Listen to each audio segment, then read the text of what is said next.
Season બદલાય એટલે complain ચાલુ થાય. કોઈને શરદી, કોઈને ખાંસી, તો કોઈને ખબર નહીં શું જ એલર્જી થાય. જો તમને પણ આવું થાય છે તો આ વિડીયો તમારી માટે છે, કારણ કે ઉનાળો શરૂ થઈ ગયો છે. એવામાં કઈ બાબતનું ધ્યાન રાખવું, સાથે તમને પણ જો કોઈ એલર્જી થાય છે સિઝન બદલાય તો ત્યારે કઈ કઈ બાબતની સાવચેતી રાખવી, એ બધું જ જાણીશું આજના વિડીયોમાં.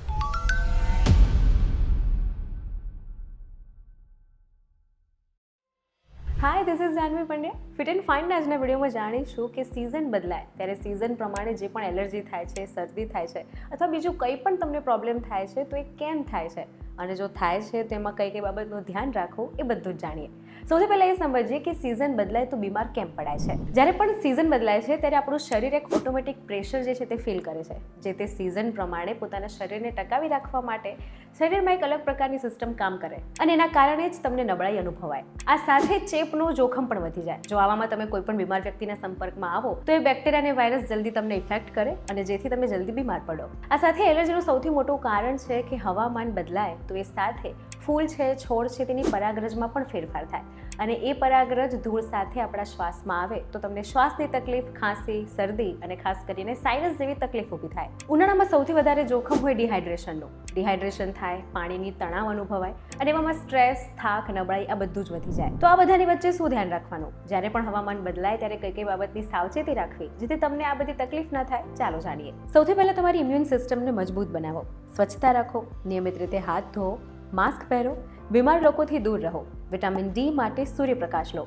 વિટામિન સી, ઈ, બી અને ઝિંકને વધારે પ્રમાણમાં લો, જે શરીરને રોગ સામે લડવામાં મદદ કરે છે. આ સાથે રોજની નિયમિત 8 કલાકની ઊંઘ લો, કારણ કે ઊંઘ જ છે જે તમારા ઇમ્યુન સિસ્ટમને બેલેન્સ કરે છે અને શરીરને લડવા માટે સક્ષમ કરે છે. હવે જો તમે વારંવાર બીમાર પડો છો તો ઘણા લોકો એને નોર્મલ બાબત ગણી લેતા હોય છે, પરંતુ જો તમે વર્ષમાં કોઈ પણ ઇન્ફેક્શન કે એલર્જીને લઈને 6 કે 8 કરતાં પણ વધારે વાર બીમાર પડો છો, જો ઇન્ફેક્શન થાય, સાજા થવામાં બહુ બધો ટાઈમ લાગે, વારંવાર એન્ટીબાયોટિક્સ લો છો તો પણ ફેર નથી થતો, આ બધા જે લક્ષણો છે કે જેવામાં ડોક્ટર પાસે જવું જરૂરી છે. આ સાથે કોઈ પણ નાની મોટી બીમારી કે એલર્જી પછી તમને વારે વારે થાક લાગે છે, વારે વારે તમે નબળાઈ અનુભવો છો, તો પણ ડોક્ટરને જરૂર બતાવો, કારણ કે આ બાબત સામાન્ય નથી. આ તમારા ઇમ્યુન સિસ્ટમમાં કંઈ ગડબડ છે તેના સંકેતો છે. એટલા માટે સામાન્ય કરતાં વધારે ઇન્ફેક્શન થાય તો બતાવવું જરૂરી છે. હવે ઉનાળો શરૂ થઈ ગયો છે તો ઉનાળામાં કઈ કઈ બાબતનું ધ્યાન રાખવું જોઈએ, ચાલો જાણીએ. તડકામાં બહાર જવાનું ટાળો. બહાર જવાનું થાય છે તો તડકાથી રક્ષણ મેળવવા માટેના ઉપાય ચોક્કસ અપનાવો. ઠંડુ અને ગરમ એક સાથે ન ખાઓ. કોલ્ડ ડ્રિંક, આઈસ્ક્રીમ ન ખાઓ. શરીરને હાઇડ્રેટેડ રાખો.